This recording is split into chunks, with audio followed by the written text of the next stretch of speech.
Hello my students, आप लोग कैसे हैं। उम्मीद करता हूं कि आप लोग बहुत ही बढ़िया होंगे। ठीक है, तो आप लोगों का जो तैयारी है बेहतरीन ढंग से आप लोगों का चल भी रहा होगा। ओके, तो आप लोग 2025 की एग्ज़ाम की तैयारी आप लोग बेहतरीन ढंग से करते रहिए। आपको हम इसमें से और ऑब्जेक्टिव को कंप्लीट करेंगे। ठीक है, तो आज के वीडियो में हम लोग क्लास 12 के फिजिक्स के चैप्टर नंबर फर्स्ट क्लास 12 के फिजिक्स के चैप्टर नंबर फर्स्ट, जिसका नाम है विद्युत क्षेत्र तथा विद्युत आवेश, इसके आज हम लोग 50 ऑब्जेक्टिव इस वीडियो में कंप्लीट करेंगे। ठीक है, तो पार्ट 1 वीडियो में आपको हम बता दें कि 50 ऑब्जेक्टिव को याद करेंगे, तो आप लोग शुरू से अंत तक बने रहिए। जो आपको एग्जाम में कारगर साबित होने वाला, आपको 100% ऑब्जेक्टिव यहाँ से मिलने वाला है, क्योंकि आप लोग देख रहे होंगे जैसा कि 2024 के एग्जाम में बिहार बोर्ड में पूछा गया था। ठीक है, चलिए तो हम लोग स्टार्ट करते हैं। उससे हम पहले बता दें कि प्रत्येक आंसर आपको 5 से 10 सेकंड के अंदर आप लोग को आंसर कमेंट बॉक्स के अंदर बताते चलना है। एक भी सिंगल क्वेश्चन को नहीं छोड़ना है। और इसका पीडीएफ जो है भाइयों, इसका पीडीएफ आपको टेलीग्राम चैनल एग्जाम प्री पर आपको मिल जाएगा। वहाँ से आप लोग जाकर सर्च करिएगा एग्जाम प्री, तो वहाँ से आपको जितना भी पीडीएफ होगा सभी पीडीएफ आपको फ्री में मिल जाएगा। कोई भी चार्ज देने की आवश्यकता नहीं। ओके, चलिए तो हम लोग स्टार्ट करते हैं चैप्टर नंबर फर्स्ट, जिसका नाम था विद्युत क्षेत्र तथा विद्युत आवेश। Okay, electric field and electric charge. देखिएगा क्वेश्चन नंबर 1 में क्या कह रहा है कि आवेश का रेखीय घनत्व का मात्रक होता है। तो आवेश का रेखीय घनत्व का मात्रक क्या होता है? तो आवेश का रेखीय घनत्व का मात्रक होता है कूलम प्रति मीटर होता है। ओके, कूलम प्रति मीटर जो होता है रेखीय घनत्व का ऐसा मात्रक होता है। Option number A right answer हो जाएगा। 2 नंबर में कह रहा है कि वैद्युत क्षेत्र की तीव्रता का घनत्व का मात्रक क्या होता है, बताइएगा। वैद्युत क्षेत्र की तीव्रता घनत्व का मात्रक क्या होता है? तो वैद्युत क्षेत्र की तीव्रता घनत्व का मात्रक होता है ML T-3A-1 होता है। बी राइट आंसर हो जाएगा। क्वेश्चन नंबर हम लोग देखते हैं 3 नंबर। क्वेश्चन नंबर 3 में कह रहा है कि धातु के आवेशित गोले के पृष्ठ से गोले के केंद्र की ओर जाने पर वैद्युत क्षेत्र का मान क्या होता है, बताइएगा। धातु के आवेशित गोले के पृष्ठ से गोले के केंद्र की ओर जाने पर वैद्युत क्षेत्र का मान क्या होता है? तो सर्वत्र शून्य रहता है। डी राइट आंसर हो जाएगा। नेक्स्ट क्वेश्चन लेते हैं। क्वेश्चन नंबर देखिएगा 4 नंबर में कह रहा है कि 5 कूलम के 2 बराबर तथा विपरीत आवेश परस्पर 5 सेंटीमीटर की दूरी पर रखे गए हैं। इस निकाय का वैद्युत द्विध्रुव आघूर्ण क्या होगा, बताइएगा। कह रहा है कि 5 कूलम के 2 बराबर तथा विपरीत आवेश परस्पर 5 सेंटीमीटर की दूरी पर रखे गए हैं। इस निकाय का वैद्युत द्विध्रुव आघूर्ण क्या होगा? तो वैद्युत द्विध्रुव आघूर्ण का मान होगा 25 × 10⁻² कूलम मीटर होगा। बी राइट आंसर हो जाएगा। ओके, क्वेश्चन नंबर 5 में कह रहा है कि 8 कूलम ऋण आवेश में उपस्थित इलेक्ट्रॉनों की संख्या है, बताइएगा। 8 कूलम ऋण आवेश में उपस्थित इलेक्ट्रॉनों की संख्या कितनी है?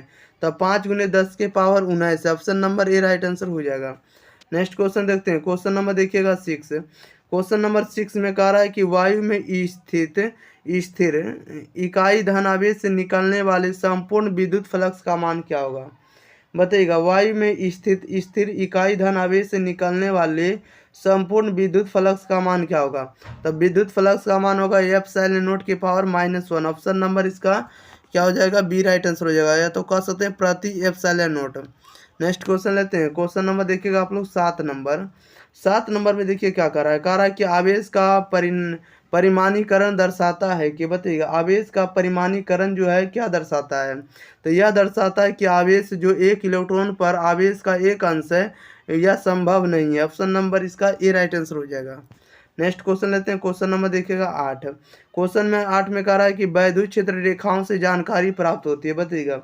वैद्युत क्षेत्र रेखाओं से हमें जानकारी प्राप्त होती है, तो क्षेत्र की शक्ति प्राप्त होगी, दिशा प्राप्त होती है, और आपको आवेश की प्रकृति प्राप्त होती है। सभी प्राप्त होगी। राइट आंसर आपका डी हो जाएगा, इनमें से सभी। 9 में कह रहा है कि प्रति इकाई आवेश पर लगने वाले बल को कहते हैं, बताइएगा।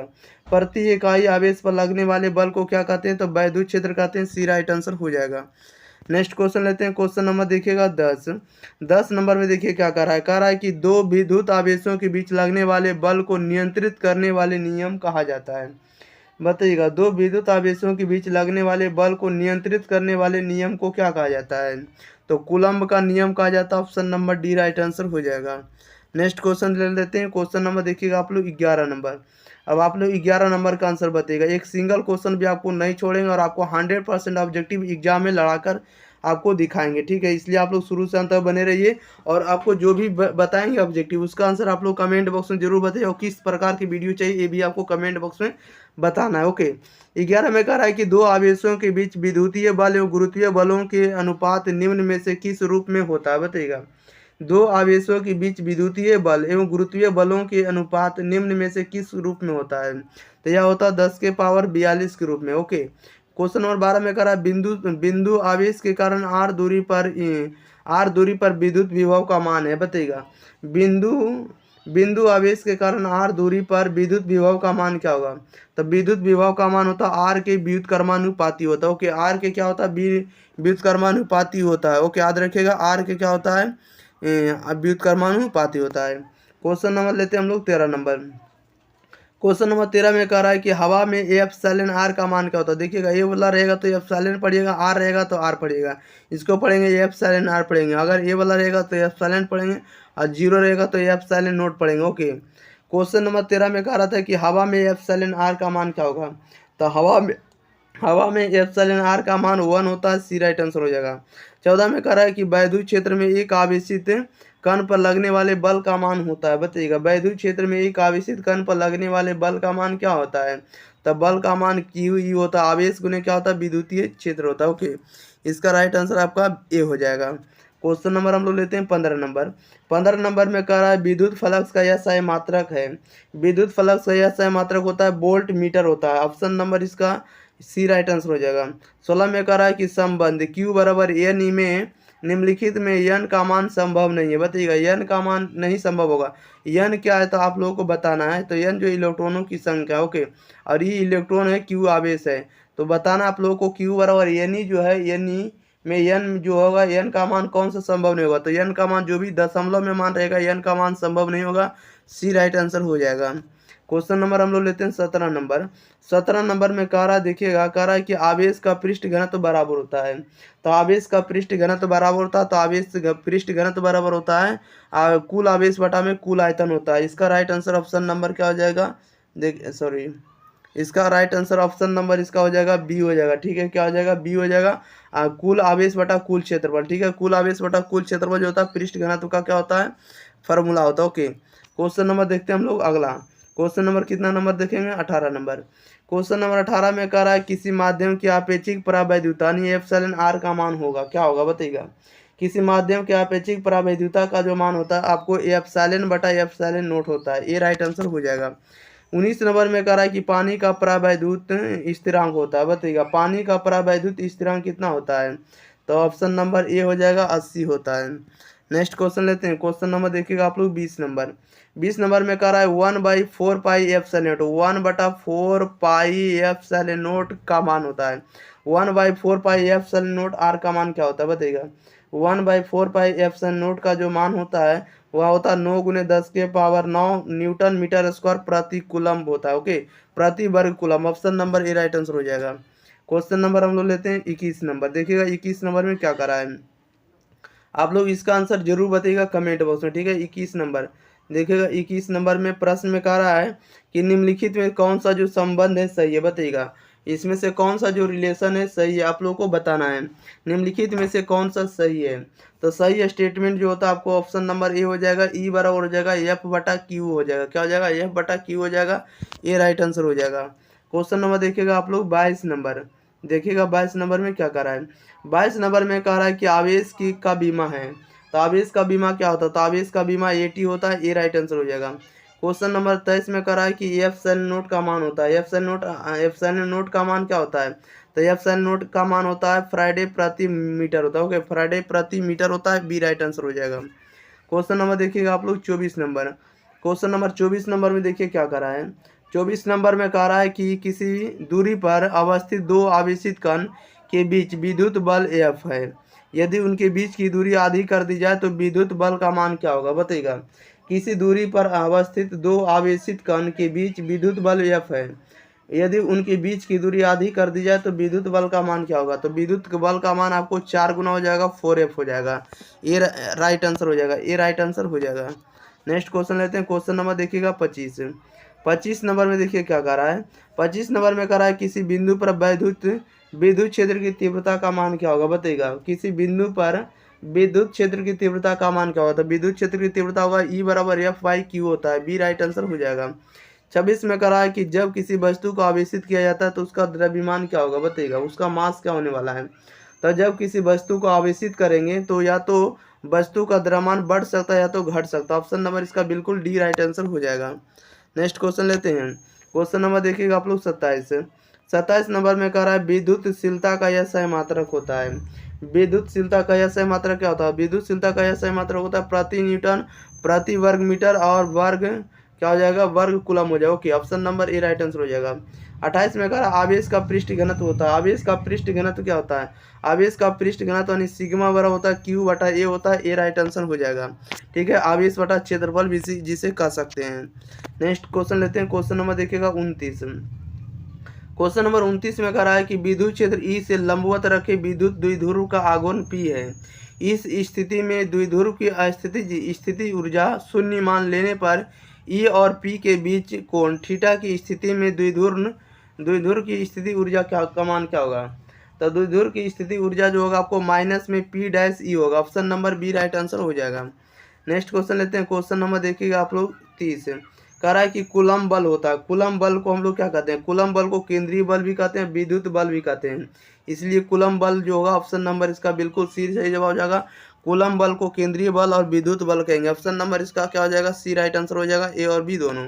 नेक्स्ट क्वेश्चन लेते हैं। क्वेश्चन नंबर देखिएगा आप लोग 31 नंबर। देखिएगा 31 नंबर में क्या कर रहा है।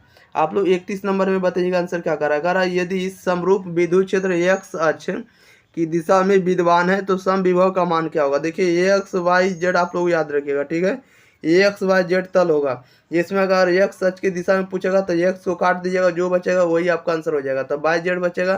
तो अगर पूछेगा एक्स अक्ष की दिशा में विद्यमान है तो सम विभव का मान क्या होगा, तो YZ बचेगा। एक्स को छोड़कर YZ बचेगा, तो YZ तल की दिशा option number C right answer हो जाएगा।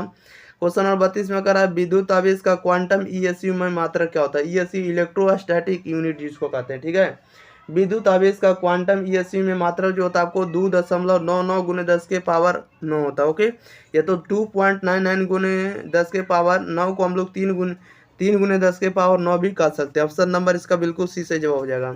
नेक्स्ट क्वेश्चन लेते हैं। क्वेश्चन नंबर आप लोग देखिएगा 33 नंबर। 33 नंबर में कह रहा है कि स्थिर विद्युत क्षेत्र होता है। स्थिर विद्युत क्षेत्र क्या होता है, तो स्थिर विद्युत क्षेत्र जो होता है संरक्षित क्षेत्र होता है। Option number A right answer हो जाएगा। 34 में कह रहा है एक एकांकी चालक के लिए निम्न में से कौन सा अनुपात जो होता है अचर होता है, बताइएगा। एक एकांकी चालक के लिए निम्न में से कौन सा अनुपात अचर होता है, तो कुल आवेश बटा कुल विभव, ए राइट आंसर हो जाएगा। क्वेश्चन नंबर देखिएगा आप लोग सीधे 35 नंबर। 35 नंबर में कह रहा है कि एक कूलम आवेश बराबर कितना ESU के बराबर होता है, बताइएगा। तो एक कूलम आवेश बराबर होता है 3 गुने 10 के पावर 9 ESU के बराबर होता है।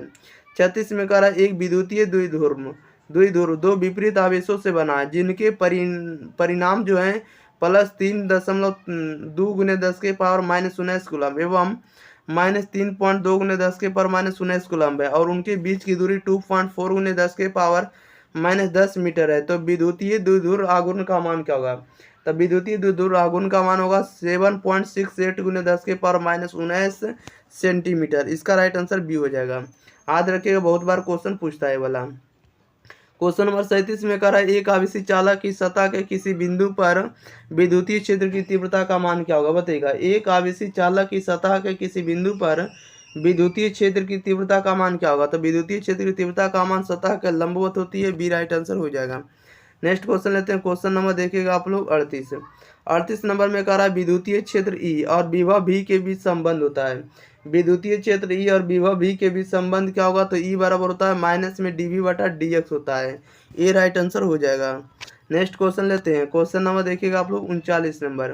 क्वेश्चन नंबर 39 नंबर में कह रहा है कि यदि किसी खोखले गोलीय चालक को धन आवेशित किया जाए तो उसके भीतर का विभव का मान क्या होगा, बताइएगा। यदि किसी खोखले गोलीय चालक को धन आवेशित किया जाए तो उसके भीतर का विभव क्या होगा, तो भीतर का विभव जो होगा धनात्मक और समरूप होगा, बी राइट आंसर हो जाएगा। 40 नंबर में कह रहा है कि साबुन के एक बुलबुले को जब आवेशित किया जाता है तो उसकी त्रिज्या क्या होती है, बताइएगा।